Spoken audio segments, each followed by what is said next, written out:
Callahan, 46011. I'm sure everybody is aware. I was the former chief deputy of the county. Many of us pay taxes. And I'd like to know, as I've been heard and I've seen, that we've been promised a morgue will be put in this jail. I'm not sure if any of you are aware that that was out there originally and it was published in the Herald Bulletin.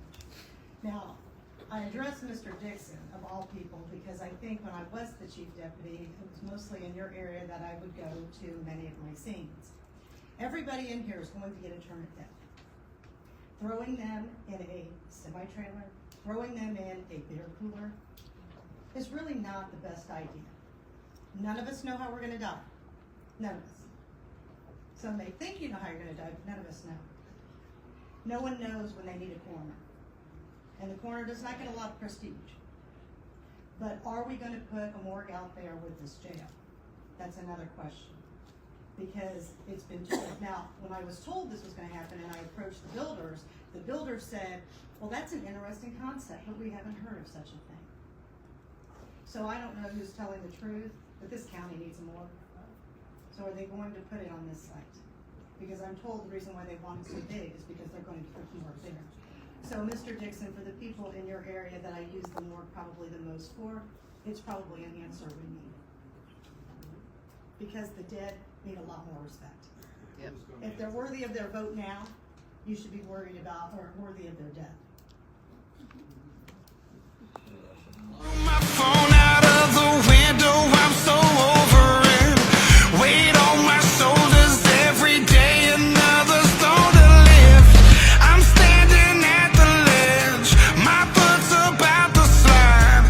What if it takes to fall for me to learn to fly? I tried to run from what I've done, and it cost me everyone. All it left me was feeling numb. Did you have a question? She asked a question if there's going to be a morgue place out in the jail. At this time, there's not. There was never a promise to put a morgue in the jail. There was a promise to look at putting a morgue in the jail if there was some funding left to do this. And as we talked about before, there was not. If we want to talk about truths, let's talk about truths.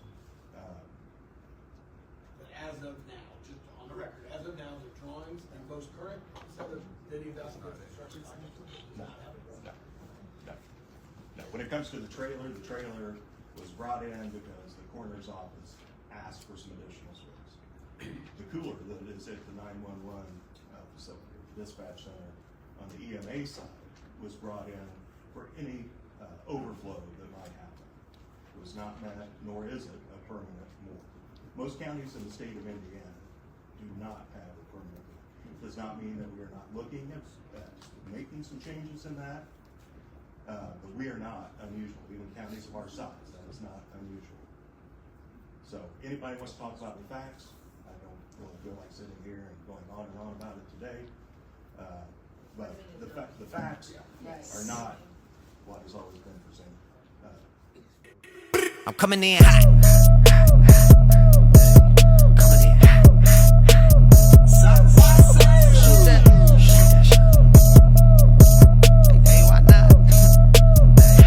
Yeah, coming in hot, just like the fajita. I write what I live, my life in the speaker. I'm nice with the flow, just like the demeanor. I'm feeding my fam, I'm feeding the meter. They got the iron while I got the steamer. I bring the. I'm coming in hot. I want to say one thing here to the council here.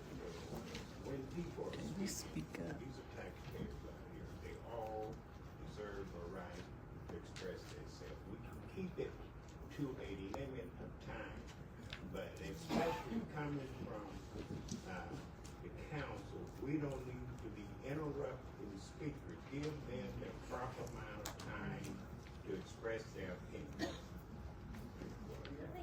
Mr. President, I would like to move to close this debate. Is there any other question? It's just on on the Hamilton County. I don't care about Hamilton County. But the We're not- county, right, but they paid $1 million towards the Point morgue. of order here. We got other point of order. We got other speakers out there, and we're gonna hear from them. But I'm just knowing the county paid towards the hospital. So, just so you know.